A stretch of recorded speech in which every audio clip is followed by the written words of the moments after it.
2023, and happy Chinese New Year. Happy Year of the Rabbit. It's been a while that I have not uploaded anything because of work, and also I have just recovered from COVID-19. But now I'm back and I thought of updating my channel to have a great start for the new year.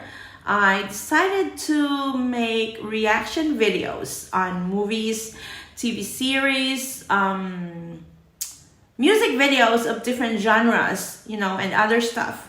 I'm still gonna upload inspirational videos, English lessons and test reviews, tips and tricks, and daily vlogs, YouTube shorts.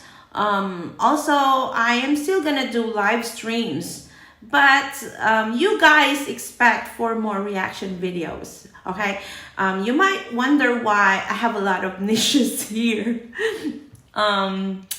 Well, I just want to broaden my scope for different viewers, and because I kind of like a lot of things that will also help me, have more topics and ideas to come up with.